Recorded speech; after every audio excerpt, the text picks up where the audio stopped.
We all want the good guys to win, but it's also pretty satisfying to see the bad guys get what's coming to them. Over the years, some of the most unpopular Hell's Kitchen contestants have been given a big spoonful of karma, and we've loved watching it play out. In season 15, Frank Calla saw himself as the one to win, and was immediately popular with the viewers when he revealed his service to his country. I'm active duty in the United States Marines, and But that didn't last long. His aggressive put-downs of his fellow contestants began immediately, and the Marine Corps teamwork first mindset was nowhere to be seen. Most of his anger and bad attitude came to the surface when he was dealing with the female chefs. she is fucking useless. Useless.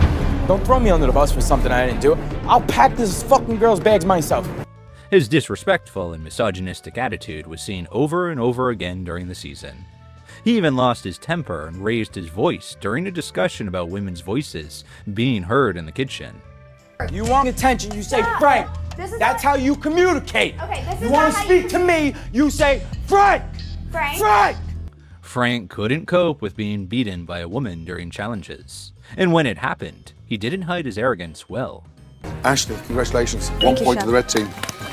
Good job. She only won because I lost. Viewers were left fuming by Frank's disrespectful and dismissive outbursts, but it was his elimination in week 12 which caused the most controversy. Frank was nominated for his poor performance and refusal to admit mistakes, though he felt the whole thing was just a popularity contest.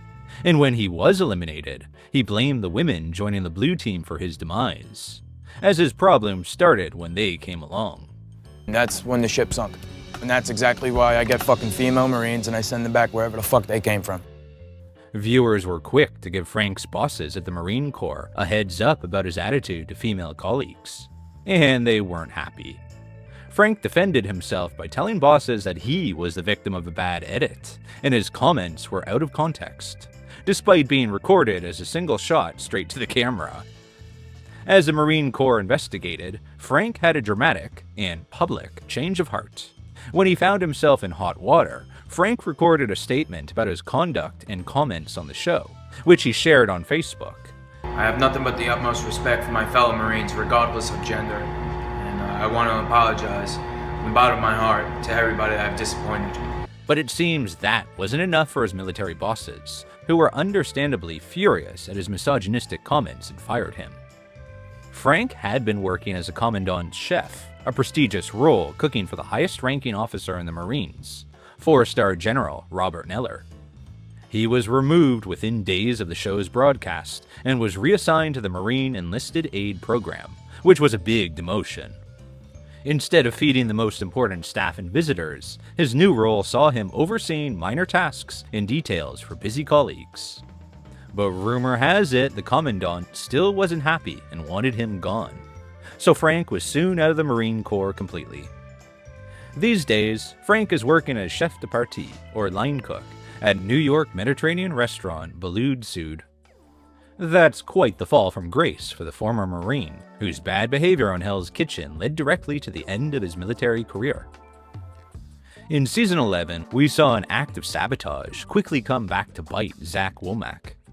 After an argument with team member Ray over his performance on the line, Zach was removed from plating a lobster pasta dish, which left him fuming. So when Ray asked him to help refire the problem dish, Zach decided that revenge was literally a dish best served cold. I'm trying to sabotage him. You got Ray's lobster tail right there. I'm thinking I can fuck it up with cold sauce.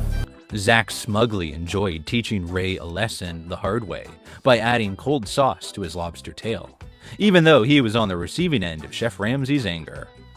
That night, Ray was nominated and eliminated by Gordon for his failure to lead his team. Karma was quick this time around, when just 2 days later, Zach forgot to ask Anthony to add sauce to his beef. And when he does, you've guessed it, it's cold.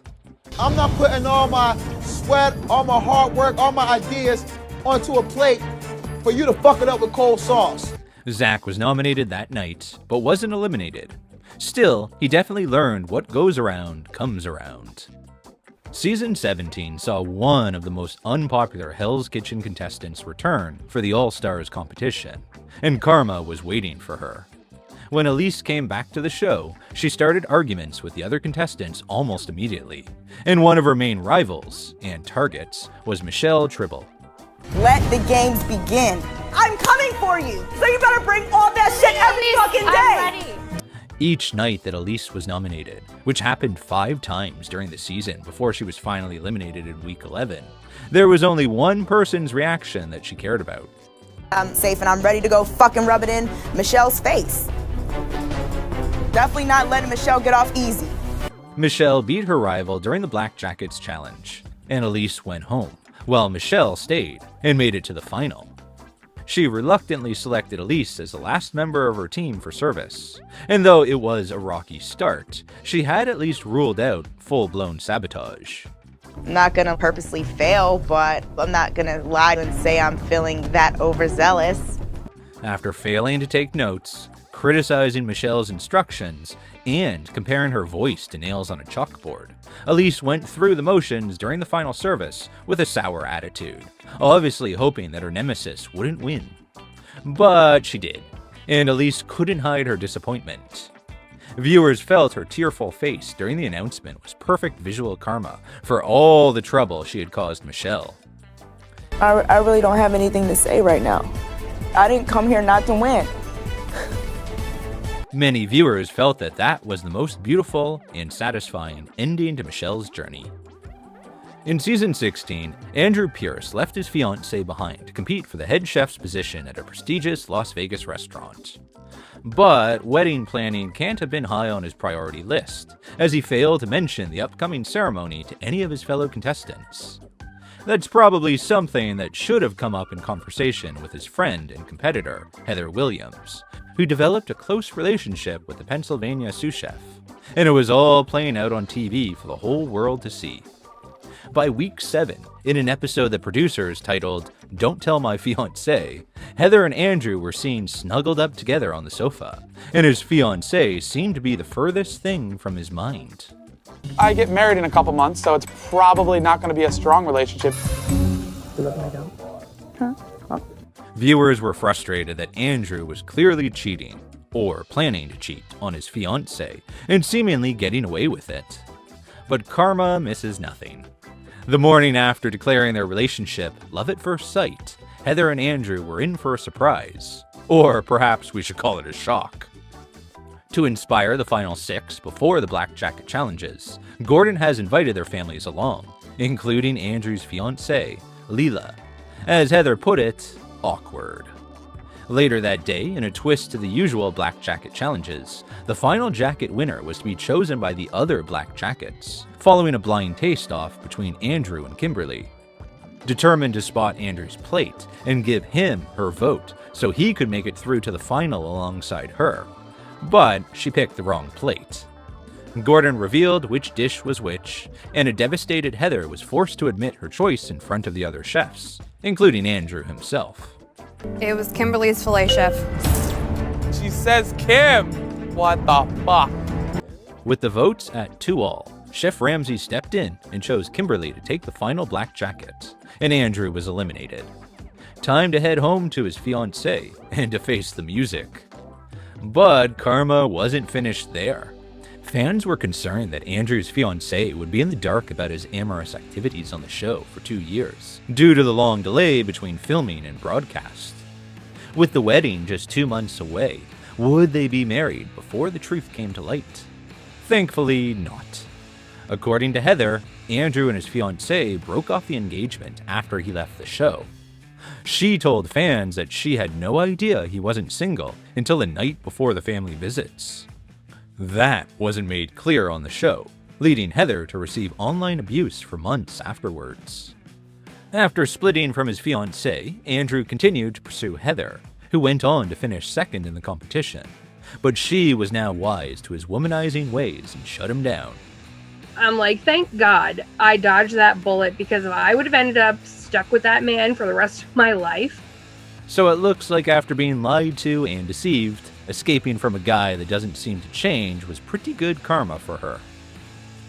Kimmy Willis joined season 10, declaring that she had no proper training, but worked her ass off, and as a proud Southern chef, she wasn't intimidated by the other, more experienced contestants. Easy as pie, man. Easy as fucking pie. I know Robin's my girl, but I'm from the South. That's what we eat all the time.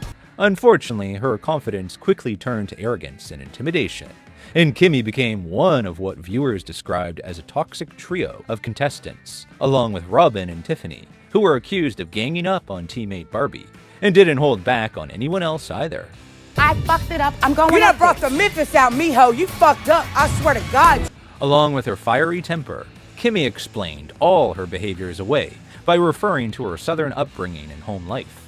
I don't know how to dance. I'm from the South. We bounce in the South. We don't do this little slow stuff. When the final 8 contestants were given a Southern cuisine challenge in week 14, Barbie knew that it was Kimmy's time to shine.